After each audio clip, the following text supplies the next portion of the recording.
Genesis 51, lesson 51. This passage starts with the the story of Jacob starts with the Jacob and Esau, and it starts with that. But before we get there, I want to just kind of lean into where we've been. How did we get here? Because we saw last time that Jacob gets the most airtime in Genesis, and his name meant hill grabber or usurper, right? And then that name gets changed to struggled with El, one who wrestles with God, struggles with God. And that's where we were. Is Jacob's story is Israel's story. Israel's story is our story. And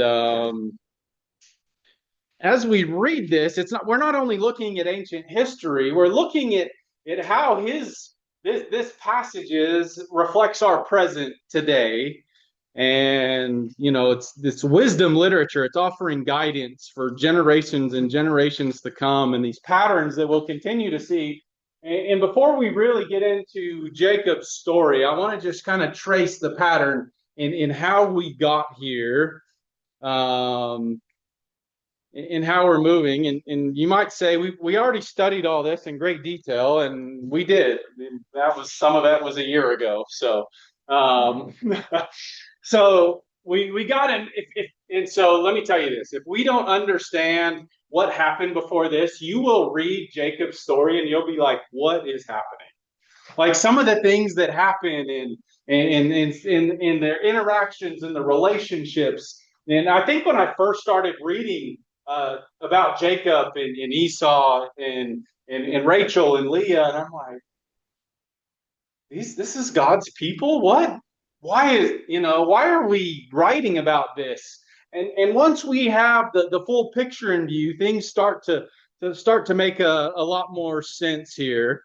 So hope you brought your running shoes, because we're gonna try to come back up to speed to where we are today. That way, when we get into the Jacob narratives, like we know where we've been, we see the pattern, we see the melody, and then we know what things we're supposed. Our mind at this point, when we study this, our mind we should be trained to start seeing these patterns.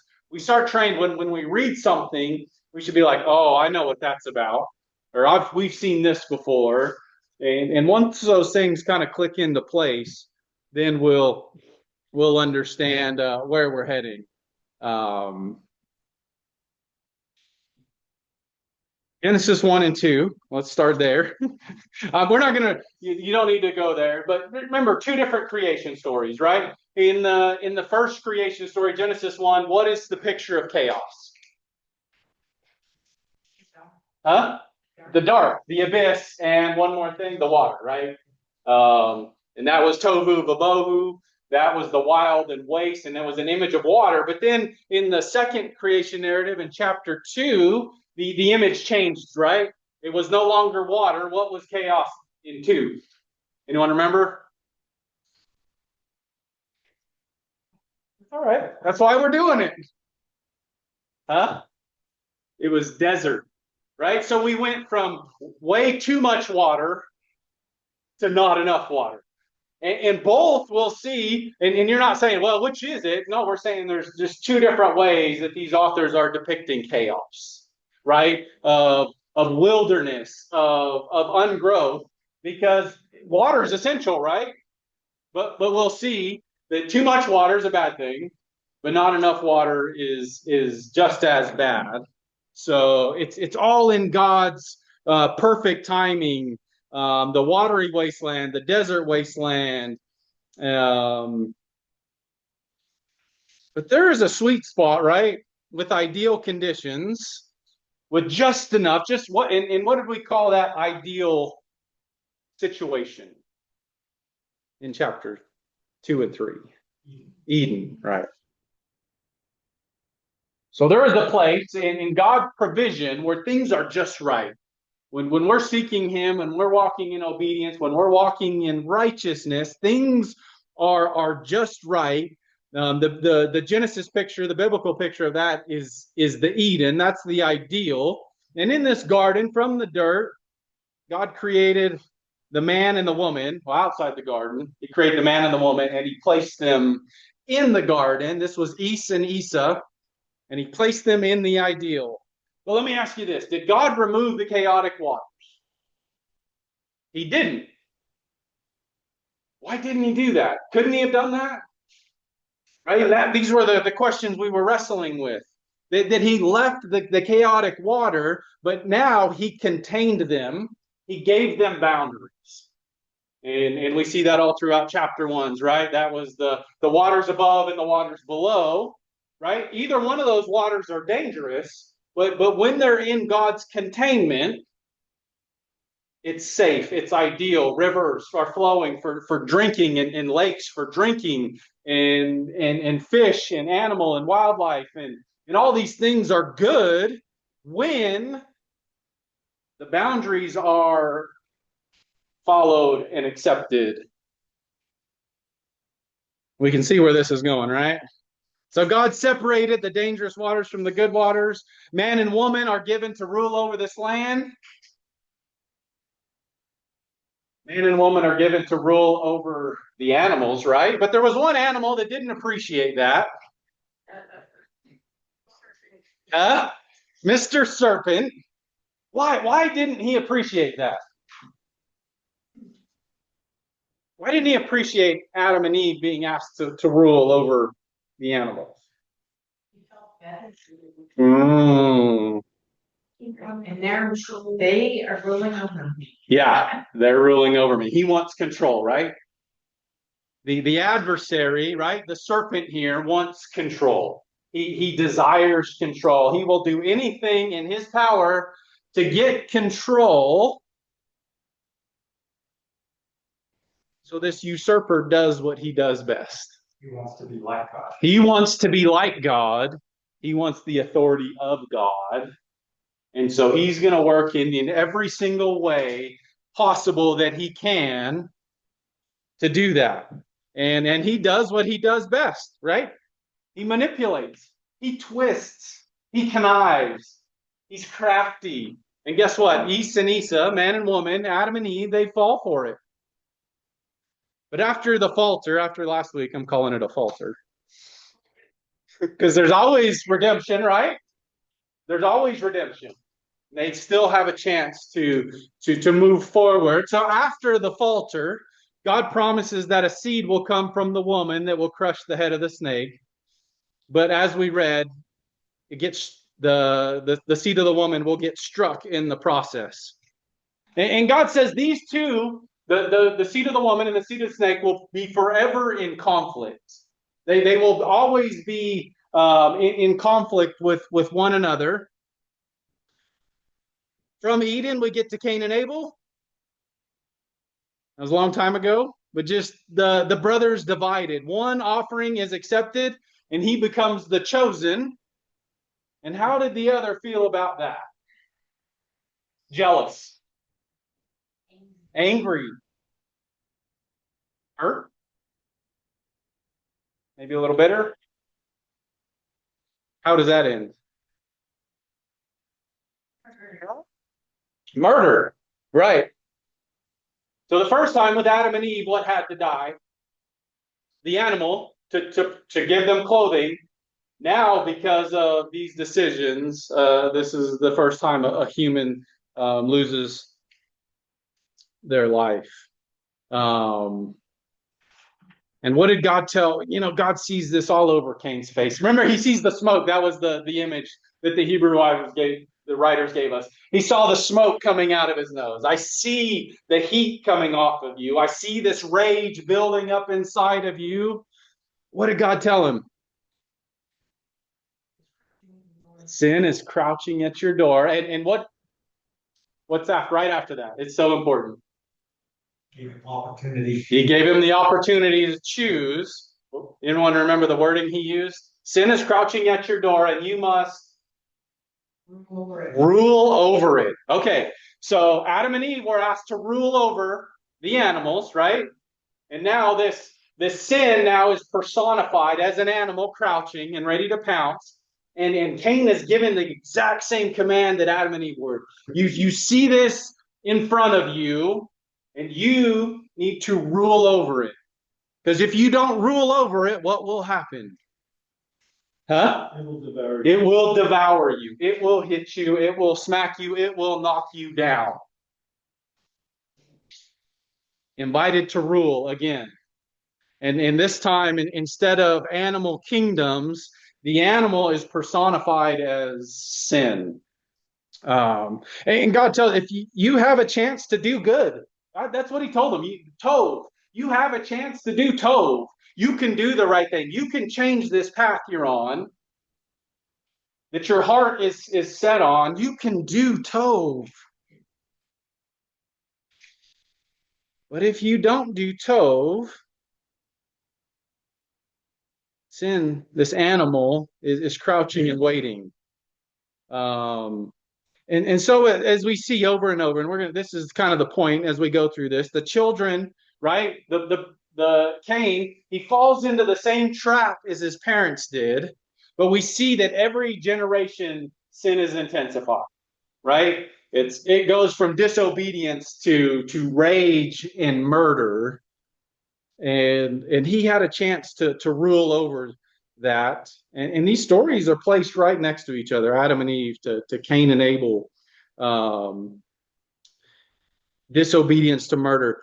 If you go read the Apostle Paul, especially in Romans, go read Romans, and he personifies sin not just as a consequence or an outcome of a bad decision, but Paul personifies sin as power, as an evil power that's coming for you, right?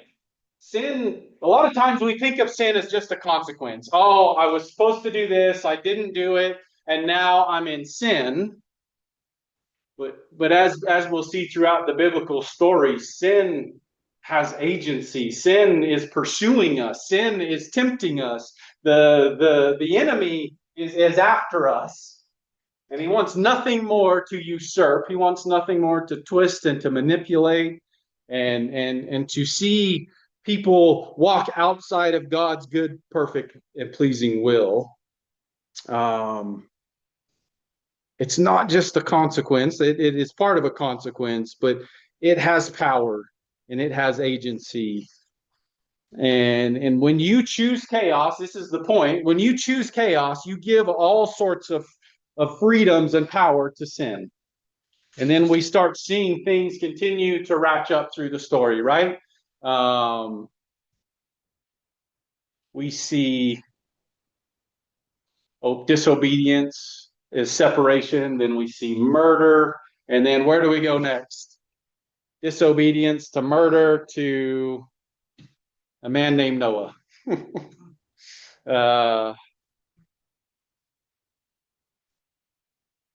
Think about that, where when we think about the attacks of the enemy, when we think about this usurper, are they overt? Were they blatant physical attacks to Adam and Eve? Insidious. They're insidious, right? It wasn't you do what I say right now, right? How did the serpent work? How did that crafty snake work? Trickery and manipulation. Did God really say? He did. He used some truth, right? We talked about that on Wednesday. There was some truth in there.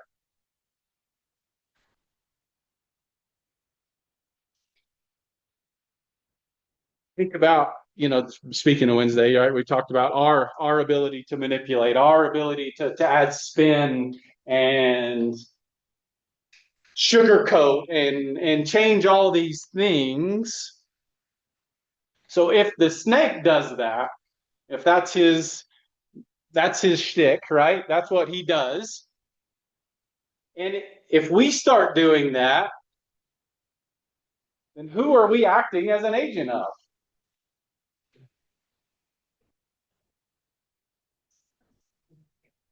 Yeah.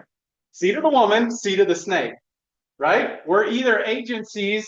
This was so good last week in Isaiah 29. Therefore, this is what the Lord who redeemed Abraham says concerning the house of Jacob. Jacob will not be ashamed now, nor will his face turn pale now. But when he sees his children, the work of my hands in his midst, they will sanctify my name. When they see my good works, when they are obedient and they walk in my ways, when they take seriously the laws I have put in front of them, they will sanctify my name. Indeed, they will sanctify the Holy One of Jacob. It still blows my mind that we have the ability to sanctify God's name. And in that moment, we will stand in awe of the God of Israel.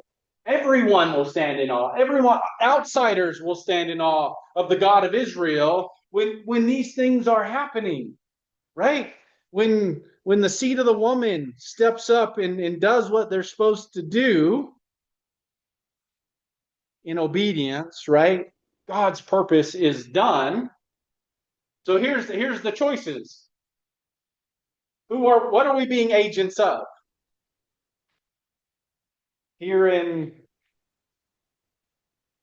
this passage, are we sanctifying the name, or are we acting more as an agent of the snake and tearing down and bringing low and manipulating and doing all these things, right? So we can either rule over sin and sanctify God's name, or we can give in and act as an agent for sin.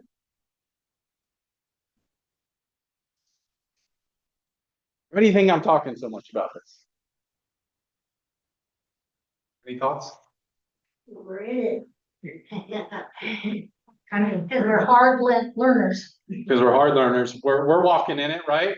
This is very real to us. Is this going to be very real to Jacob and his family? Absolutely.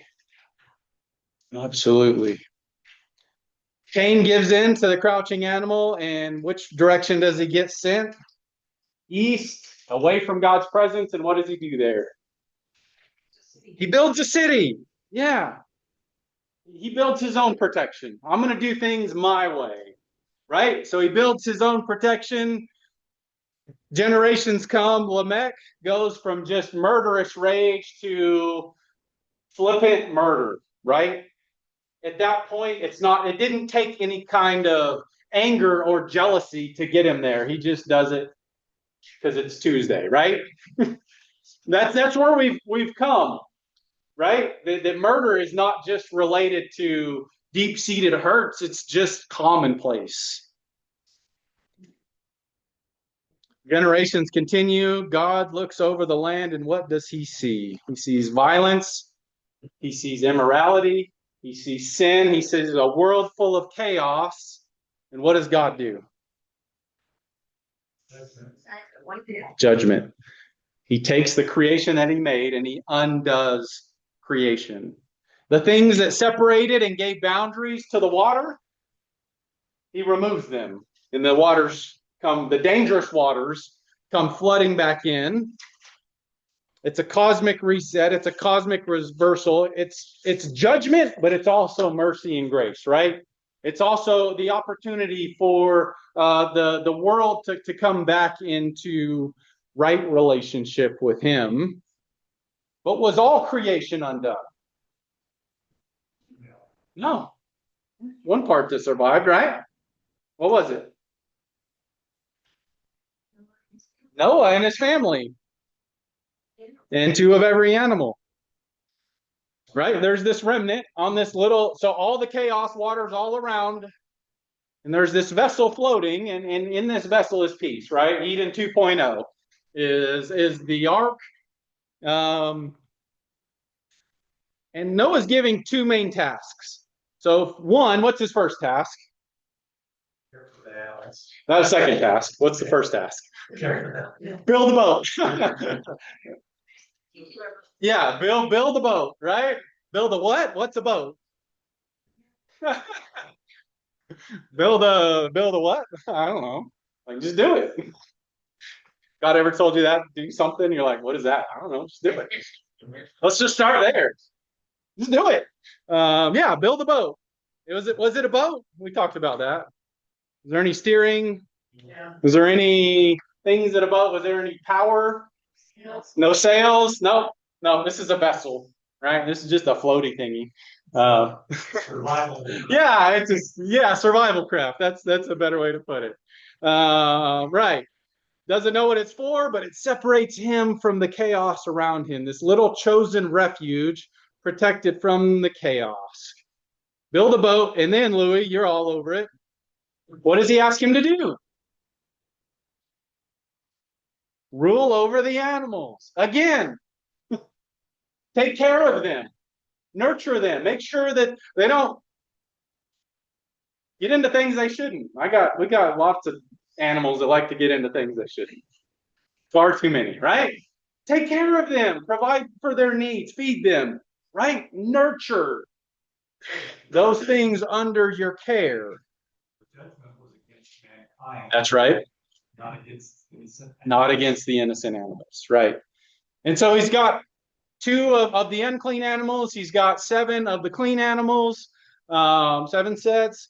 But in this place, he's at peace with the animals. He's in peace with creation. All that's really good. And where does he end up? In the valley? On a mountain. All right, now we get into our mountain images, right? Being on the high place, being in God's presence. And what did he do on the mountain? Builds an altar. All right. And God, he receives this altar. He sees the going up offering, the burnt offering. And God says, this is good. And it turns God's heart, and he blesses Noah, and he makes a covenant and says, I will no longer destroy the world with water again. And he gives a sign of the covenant, the bow, right? This is the first covenant that we see. And now we're going to get into the covenantal language, which is, very important.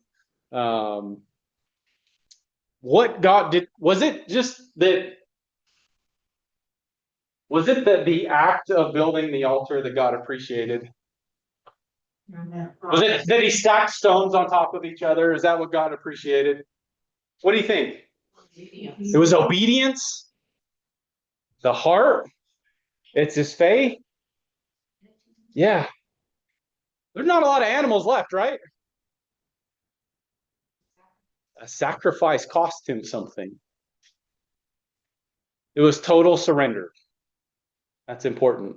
God sees Noah's surrender, and he blesses him, and he makes a covenant, and it changes everything.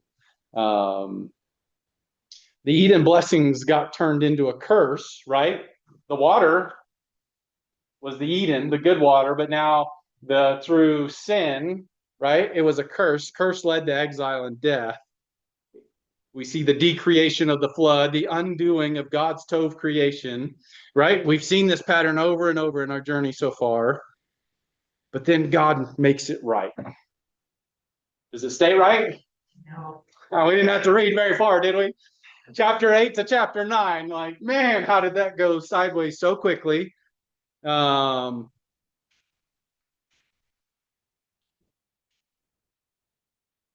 they learn from their mistakes? No. In the story, it's so good. The first thing Noah does is he plants a garden. We should be celebrating. Yay, that's like good creation. He plants a garden. We'll call it a vineyard.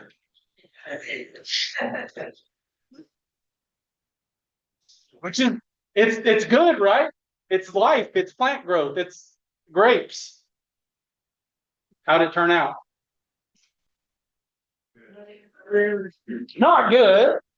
It's when you let it ferment, and then when you take too much, bad things happen, right? And it did. And things went real sideways, right? He eats the fruit of the tree. Listen, he eats the fruit of the tree, and he becomes naked and exposed. Have we heard this story before? And ashamed. Generation to generation to generation. I know I'm going really fast here, but this is important for us as we move forward, to understand the pattern. Canaan gets cursed. Huh? That's where Canaan It's where Canaan gets cursed. Did Canaan have anything to do with this? Yeah. Canaan wasn't born yet with Noah when him and Ham and that whole thing. I won't talk about it because I don't want to.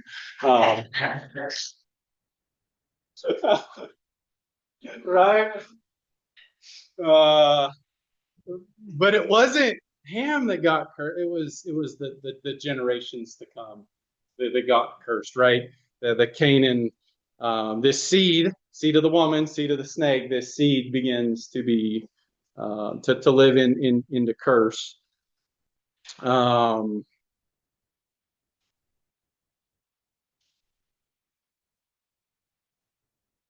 So he eats this fruit. He becomes naked and exposed. And then what follows is more division by brothers, right? We saw the Cain and Abel divisions, right? Some got blessings, some got cursed. And now we see more division with brothers between Shem, Ham, and Japhet, right? So division of brothers, is that going to be a key pattern coming up? Yeah. Absolutely. How about divisions of wives? Yeah. Fighting, quarreling against each other. The theme of the Bible. It's the theme of the Bible. That's such a key theme. All right, let's keep rolling. Right. So generations to come through Canaan's line becomes a guy named Nimrod. And what did he establish? Babel. Tower of Babel. What is that going to come to represent? What is Babel? Evil. It comes to represent evil. This is Babylon. So as the theme of Babylon continues through the Bible, this is Nimrod. He creates Assyria. He creates Nineveh. He creates, through Nimrod, he creates Babylon. And it's this picture of chaos, right? Does Nimrod live in peace with the animals around him? Is he ruling over in proper ways? No, he's the mighty hunter, right? He's the Gibborim, the person of the name. And then, all that leads, right? We saw the one cosmic rebellion. We see another cosmic rebellion of the Tower of Babel.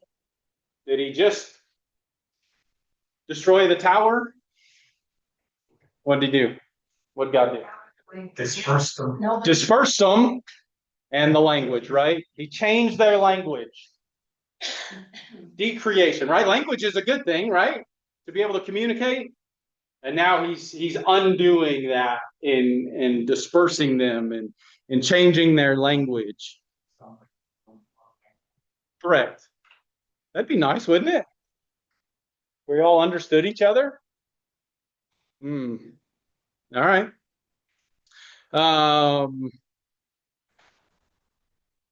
The scattering, another decreation moment, removing from God's proximity, right? And out of that, we get Abraham. Where was Abraham born?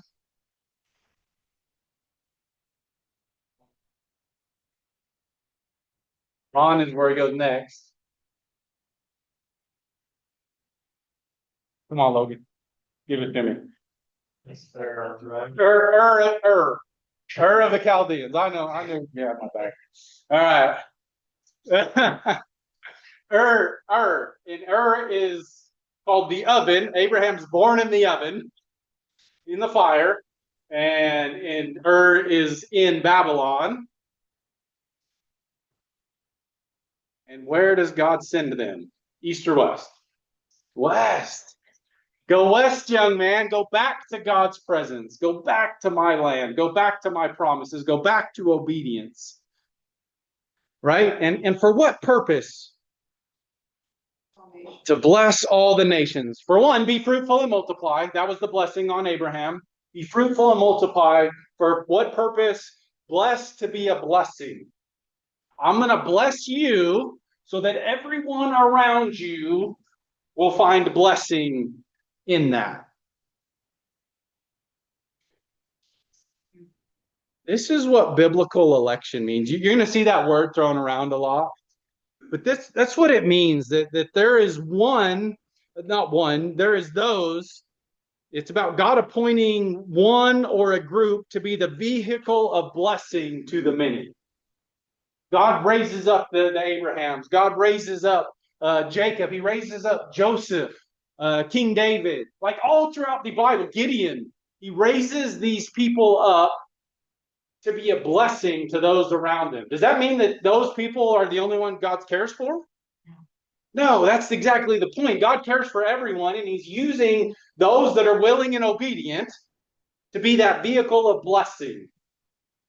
That is the portrait of election through the Bible, that God is calling people to step up. Does that mean people always step up when they're called? It doesn't, does it? Huh? Gideon did. He tried, didn't he? How about Moses? Did he want to? He sure didn't. Huh? Oh, Jonah. Oh, this summer I'm going to preach a series on Jonah. We're gonna love Jonah. Yeah, he fought it there tooth and nail every bit of the way, didn't he? No. God says, I want you. I have called you. I have moved in you. But Jonah couldn't get out of his own way, could he? Why not? He didn't think they deserved it. Right. That's what you mean? Yeah. Yeah. He wasn't even happy when they No. came around. He was disappointed. Exactly. Because of his heart. He couldn't get out of his way to see God's way be done. You know, God's purpose never stops, does it, Kelly? Even through all the stuff, even through the bumps in the road, God's purpose moves forward. Will we, and the question is over and over, will we be a part of that? Or will we work our hardest to destroy that? There's these two paths that are splitting here, and we see it over and over and over. Will we be on the path of righteousness and wholeness and peace? Or will we be on that path of the snake that continues to try to manipulate and destroy? It's not just about the chosen, right? Over and over, think about the Abraham narrative. We see in the narrative that the non-chosen being included, right? And being blessed. And often, as it was, they were acting more righteously than the chosen were. Think about Abraham's interaction with Pharaoh and then with Abimelech. Right? Abimelech's like, what are you doing to me? I've done nothing but good stuff for you, and what have you done for me? What did he do? He lied. He twisted the words. He twisted the words. He manipulated. That bring blessing or curse? Lots of curses, right? Little bit of the truth. He did. Oh, she's my half sister. I used a little bit of truth. Sorry, I'm preaching.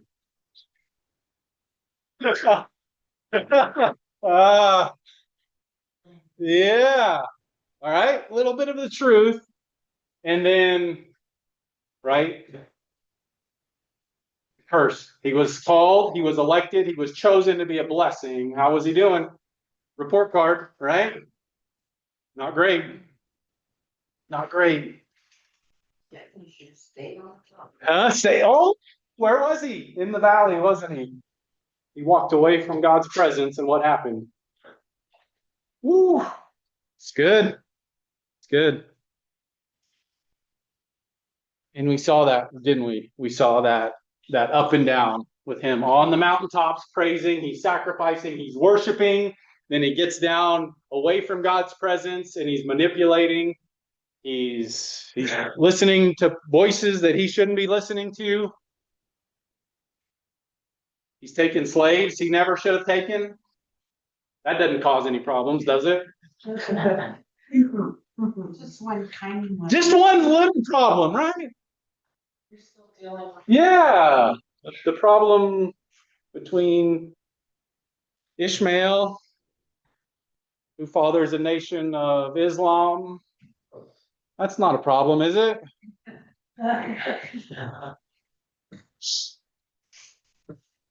His will versus God's will.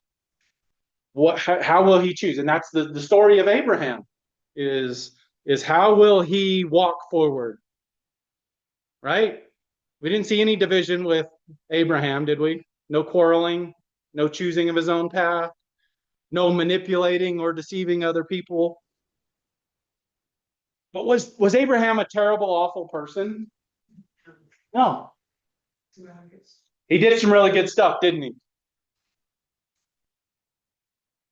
The story of Israel, the story of the Bible is our story, right? We walk through these things. We go through these ups and downs. We can all look in our past when we've manipulated, when we've hurt people. And what changed everything for Abraham? Isaac. Talk to me. He was all in, right? God got to the point. I love this. I hope that he gets to that point with each and every one of us and says, you've tried it your own way. You keep doing this up and down thing, choosing my will, choosing your own will, taking my fruit versus taking the fruit that looks desirable to your eyes. And he makes him make a choice. He says, give me that which is most important to you. And how does Abraham respond? Hmm? Yeah, to the point he's going to do it. Full surrender, right? Full surrender with Noah. God honored it. Now we see full surrender with Abraham. And we're going to see it again. And it's the beautiful picture of redemption. It's a beautiful picture of God taking things that are broken, God taking the chaos, and he gives it order, and he gives it wholeness, and it brings it back to where it's supposed to be. And remember last week we talked about Luke 24, a chosen seed who enters into the chaos, but emerges on the other side to bring chaos and redemption. That's what we see in the Jacob story. That's what we're going to study over the next several weeks, months. I don't want to say it. Well, we get a glimpse of that so far, right? We got a glimpse of that with Abraham, of the full surrender and what it could bring. But it didn't completely change things. We're going to get a glimpse of it again with Jacob. But when Jesus comes, Adam 2.0, as the Hebrew writer says, as the new Adam, he comes and he makes it right. Jesus makes it right. And he brings the path to redemption. He brings the path to forgiveness and salvation, but not just to salvation, to sanctification and to holiness, and that we could walk day by day sanctifying the Holy One of Jacob. That's what Jesus says the story of the Bible is. And if that's good enough for Jesus, that's good enough for me. Right? Isn't that what we should be walking for and towards each and every day? All right. So we've begun to see this melody. We see the pattern repeated and recycled. We're hearing the melody. As we see this melody throughout Genesis so far, as we go through the Jacob story, we're going to see this melody repeated 12 times. There's a significant number, right? Right. 12 times in this passage, we will see this melody repeat, and you'll see it every time it happens. Of choosing your own will, of walking into chaos when God has something better. When things that are done that didn't need to be done and it causes damage, we're going to see division. We're going to see heel grabbing. We're going to see animal disguises to rob blessing. It's all there, right? Animal had to die. What was meant as a covering, as a good thing, now is being used to manipulate. And the manipulating robs those around them of blessing. We can see how it's connecting, right? It's so important. The biblical story is training us to see that our daily relationships and experience have cosmic significance. A lot of times we just think our relationships don't matter. They're just us. We're just nobodies in a county that nobody probably knows about. And what the Bible tells us is that our relationships, every one of our relationships, have cosmic significance. The way we treat people, the way we manipulate people or not, the way we tell the truth, the way we give someone else dignity, the way we can give value to someone else. That's what Abraham was called to do. I have given you value so you can give other people value, so that you can give other people dignity, so that you can raise those up around you. And this thematic melody of Genesis is a lens through which we can examine our own lives. It's easy for us to sit here and hate on Abraham. It's easy for us to sit here and clown on Jonah until we realize he's us. We're like, oh, I don't feel so good now. We see Abraham's life and we're like, oh my, again? Didn't you just do this? And then we're like, oh, but that's my life. That's my story. God's plan for all creation is worked out in the lives of relationships, and that goes generation after generation of God's chosen human partners. I have chosen, I have raised up, I have called to build up. But those partners still have a choice, right? Just like Cain. You have a choice. I see it all over you, what's in your heart. But you have the right to choose Tov. But he also had the right to choose Ra, didn't he? To choose evil. That was still a choice, and that's the choice he made. And that choice separated him from God. And it led to all sorts of fun stuff that we get to talk about. So as this theme repeats all the way through Abraham's life, it prepares us to understand Jacob's story. All right, so next week, I promise, we're going to get into this. 2 weeks now. We talked about his background, where he lands in the greater biblical picture. Now we kind of understand the pattern, how we got up to here. And so we're gonna start digging into Jacob's life with Jacob and Esau and the heel grabbing. And I don't know. Any thoughts? What is the pattern telling us? It's going to continue unless what, Louis? Unless we change. If we stay on the route we're on, the path we're on, nothing will change, right? But that doesn't have to be our story, right? Huh? We have Jesus. And we get the ability to choose Jesus or not choose Jesus. That's a choice we have, right? We can choose Tov, we can choose Ra. We can choose the good, we can choose the evil. How about if we choose neither? Still a choice, right?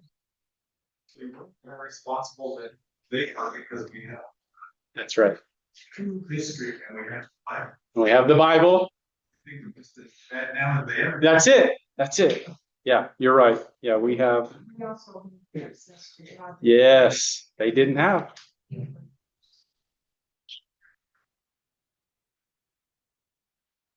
Right. Love that people no matter what we do, God's always waiting. Yes. Yeah. We have to turn back. Yeah. There's still consequences. There's still a story. You're right. That's good. Still consequences, but is there redemption? Oh, There's always a path back. There's always that remnant to move forward, right?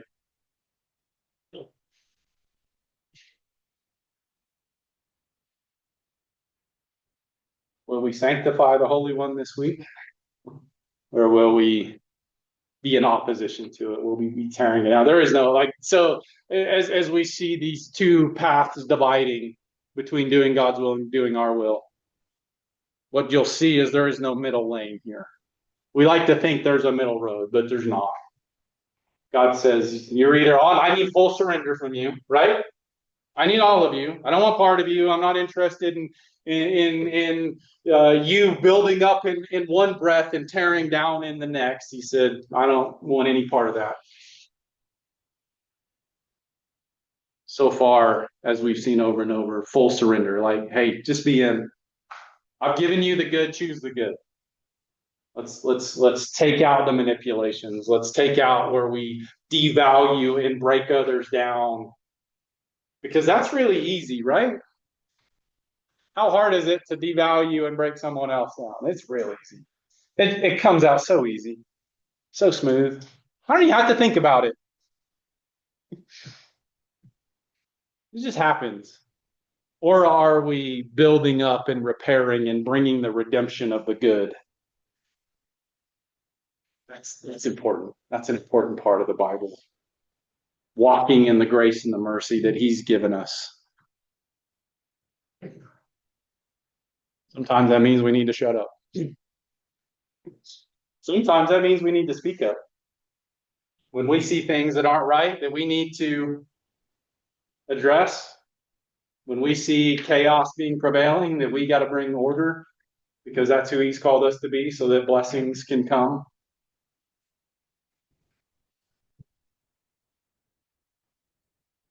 I'm excited. I'm excited. Let's pray. Lord God, we thank you for this morning. We thank you just for to look at the in such a quick overview, Lord, but to see the pattern, Lord. But what comes through most is that you care. You created with passion, you created with concern, you created with detail, you created with us in mind.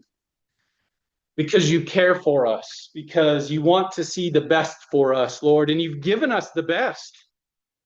Lord, but sometimes we don't always choose it. So I pray that would be our choice today.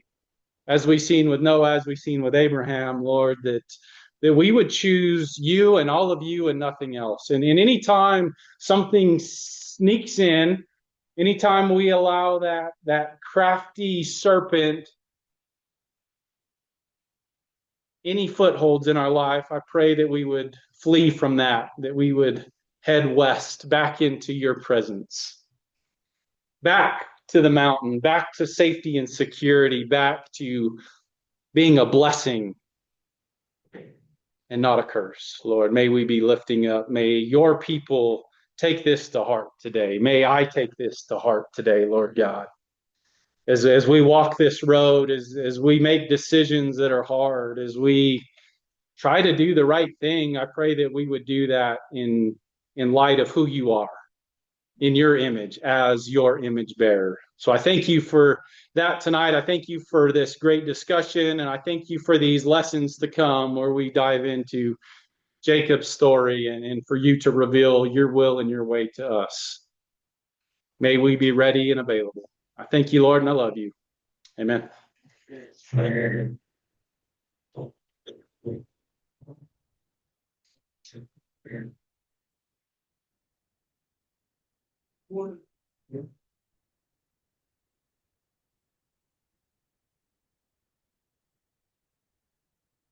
right there.